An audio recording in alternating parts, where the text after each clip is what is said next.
Hi, welcome to Feasting on Fanfare.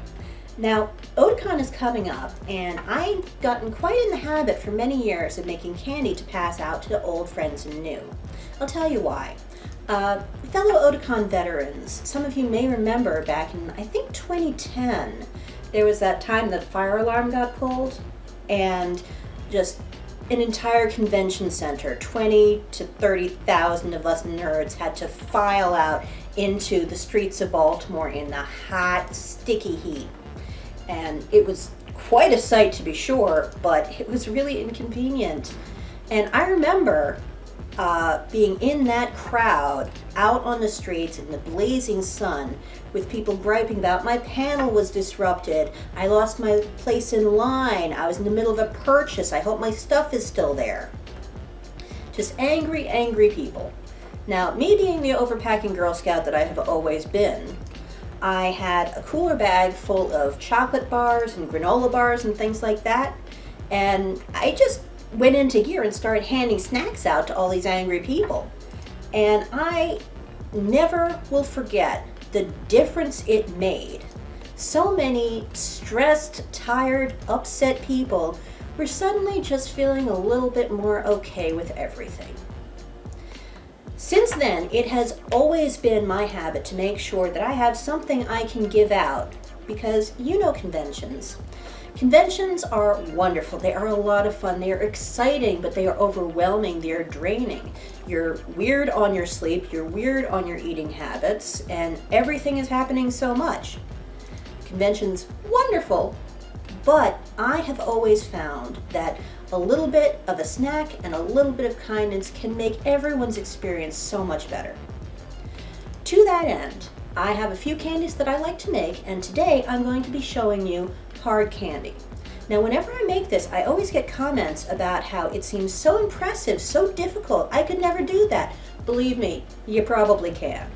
All this is going to take is some sugar, some corn syrup, some flavoring, some water, and if you're doing lollipops, some sticks. Pretty much not much more than that. Now, all molds are not created equal. Those clear plastic molds that are great for truffles do not work for hard candy. We're going to 300 degrees and they will melt. Instead, you're going to want molds that are made for lollipops and hard candy, like these white ones, or silicone molds, which come in all kinds of great shapes and colors. We'll be using quite a few different shapes today.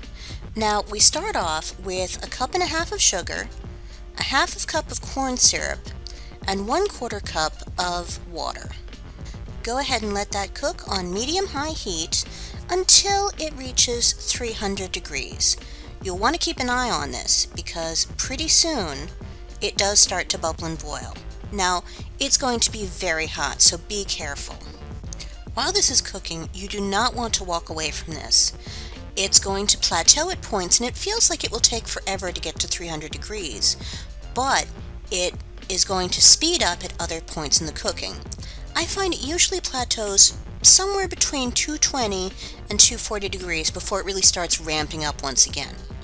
Now, while we're waiting for this to come up to temperature, a word of advice. This recipe works best on dry days. Humidity can really kind of mess with the texture when you're trying to mold these. It can make it a little bit sticky, it can make it a little bit unpleasant, and nobody wants this. It works much better on a dry day. Alright, it looks like we're getting close. Once we've hit that 300 degree mark, we want to take this off of the heat and very quickly add any colorings and flavorings. This time we're going to be using vanilla because I happen to love vanilla lollipops.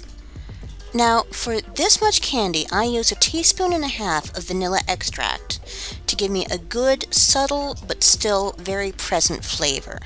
Now, you do want to be careful because as you mix this up, since it's very hot candy and an alcohol-based flavoring, there will be a puff of steam. Make sure that none of the candy gets on you as it's very hot, and try not to lean in while you're sniffing. It's gonna smell great, don't get me wrong, but you don't want a face full of steam. Now, while your candy has been cooking, it's a good idea to get your molds ready. Strictly speaking, you don't need any kind of lubrication a la cooking spray, but I sometimes like to use a little bit. However, before that, we're doing a little experiment today. We're going to see if some edible glitter spray makes a difference on some of these hard candies. So on each of the batches I make today, I'm going to use a little bit of this goodness on some of them. Again, this is a special food glitter. It is perfectly safe to eat. It has nothing dangerous or concerning in it. It is strictly just for a little bit of extra glitz. Go ahead and spray down your mold if you choose to do so. And if you're using a lollipop mold, of course, this is a great time to put the sticks in place. After that, just a matter of pouring the candy. Once again, you do want to be careful as you do this, but just go slow and steady and just drip by drip until you get the hang of it. If it dribbles a little bit, that's fine, as long as you're not working on any easily meltable surfaces. All is going to be well. Just mold by mold, dollop by dollop, just get it all in there. Now these will take about 20 minutes or so, depending on the temperature of your kitchen, to cool enough to unmold without losing their shape too badly. Obviously, if it's very hot, it may take longer. If it's very cold, it may take less time. But 20 minutes is a pretty good ballpark, and after your first batch, you can always adjust to whatever fits your kitchen best. Now, if you find that there's little sharp or pointy bits on your candies, that's not even an issue. What you do is you take a round, hard-sided container, preferably with a lid, and you go ahead and you just kind of act like a tumbler. Seal it up, spin it around gently. You just want to act like a rock tumbler and sort of knock off anything that might be a little bit sharp or uncomfortable on the tongue. Now this same technique is going to work with any kind of flavor or extract you have. For instance, let's work with an orange lollipop next. Once again, it's 1½ cups of sugar, 1/2 cup of corn syrup, and 1/4 cup of water. Now for this one, we will also be adding some food coloring. Now, you want to be careful and maybe not be as heavy-handed as I was, but whatever you do, it's going to be fine. Once again, we'll be bringing that up to 300 degrees over medium-high heat before we worry about adding any kind of flavoring at all.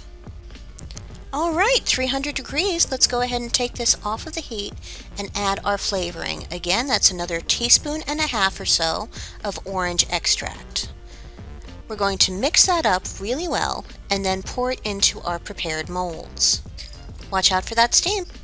Now if you are choosing to use cooking spray, which again is optional, I find that one spritz will last you the whole day, even if you use the same molds for multiple batches. Now 2 batches is not going to cut it for a big old convention, so going overboard as always, I'm going to pump it up with some more flavors. Here we're just doing a lemon version. Now you know the words to the song by now: sugar, water, corn syrup, food coloring. Bring it up to 300 degrees, take it off the heat, add your flavoring, and mold. Honestly, once you start getting into a rhythm, it is so easy to make several batches to really bang out a whole lot at once. So what the heck, let's make some lime ones too. 'Cause why not? Now let's see about that glitter spray. If you don't look very close, there's not a whole lot of difference. However, if you do pay attention, you might be able to see a slight shimmer. I don't know, I like it, but it's completely optional and completely up to you. All right, so let's see how we did. I've got 4 flavors right here. And first I've got 3 flavors right here. And how about this orange one? The color's good. All of these were 1½ teaspoons of flavoring. So let's see. No, that's a nicely balanced lollipop. It's got the sweetness. It's got the orange along with that nice orange aftertaste as well, but it's not overpowering.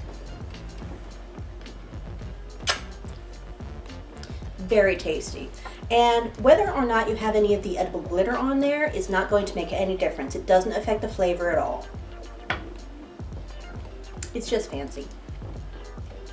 That's nice. And I licked it so nobody else can have it. Yeah, the vanilla is really nice too. And also mine. It almost reminds me of creme brulee. You know that nice caramel but not quite flavor with the vanilla? That's exactly what you get in here. None of the custard, but that's a different video. It's simple. It's got that refreshing vanilla sweetness, but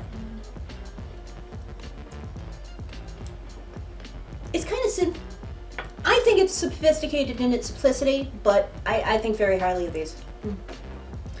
However, I do find that people often are really impressed by a vanilla hard candy because you just don't see that anywhere in stores. You don't see them in, the lollipop bins. I don't know if Dum Dums does it, but yeah, it's something a little bit different, a little bit unexpected, but really, really good. Nice. Now, if you ever see me at a convention, believe me, I'm going to have plenty of these things to give out, wrapped up. Feel free to find me, ask me for one. You are welcome to them. Any day I don't have convention candy, it's a day something's gone very wrong. And believe me, I will not make it hard to find me. So, if you want to take that as a challenge, you are welcome to do so. Either way, as a more important challenge, I really think you should try making these. They are easy. They just take a little bit of technique, but I know you can do it.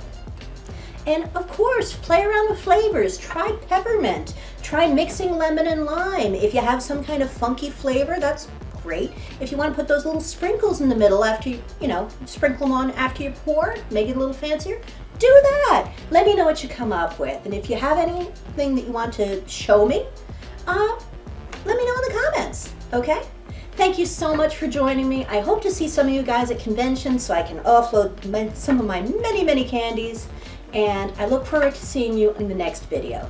Get out there and play with your food. Thank you.